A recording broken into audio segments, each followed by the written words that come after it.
Monash members, my name's Wal from Be Athletic Fitness in Brookvale. Dan from the Pro Shops asked me to put a little mobility video together for you guys. So what we're going to focus on today is just one movement, and that's the shoulder. And what we're going to look at is our external rotation. So you can test your external rotation of the shoulder.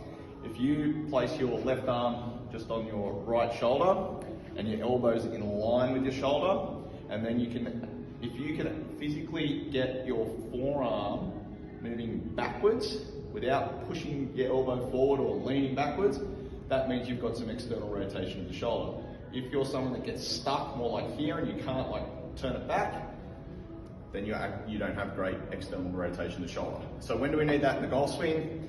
If you're a right-handed player, you get to the top of the backswing, we need external rotation to be able to drop the club in and swing it around. Alright, so let's get to it.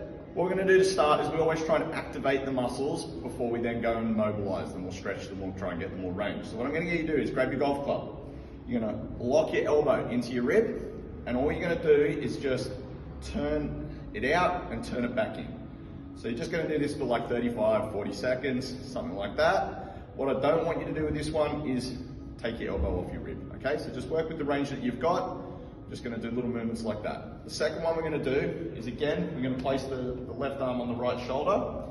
You're going to spin the golf club around. You're going to keep the elbow in line with the shoulder, and for this one, we're going to bring it down, and we're going to try and turn it back as far as we can, without trying to let your elbow move from the position that it's in. It can be a little bit difficult. It can move around a little bit. We don't want you to start to do this or lean back through the spine. Again, 35 to 45 seconds of this. From here, we're going to do an active release technique. So for this, and if you can just spin around here, we're going to need a broom. You're going to jam the broom into the corner of the wall. You're then going to get the broom handle and you're going to put in your pec. So if you grab your shoulder and then reach across to where the beginning of your pec is, that's where we're going to aim the broom. So you're going to lean into it, you're going to put a bit of pressure. As soon as you do this, you should know it will hurt a little bit. You're going to trap it, and then we're going to just move our shoulder, our arm. So we're going to then raise it up, we're going to raise it out. And what we're trying to do here is an active release. And by doing this, you should find that you actually start to get more range in the shoulder. So do 4 or 5 reps, then just move it maybe like, a centimetre or 2, plan it again, and just continue opening up with this. I'd say try and do this one for around 90 seconds to 2 minutes. From there, you guys are going to find a door frame.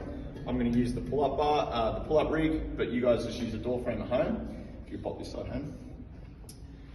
We're going to get that elbow again in line with the shoulder, with our forearm flat, and then you're going to step through the door frame, getting a stretch on your pec. All right, we're going to hold a passive stretch here for 30 seconds.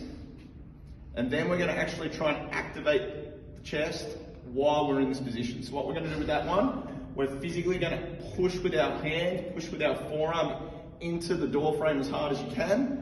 Build it up like from sort of like 50% effort to about 100, and we're going to hold for 30 seconds. So hold that stretch, but you're pushing into the door frame.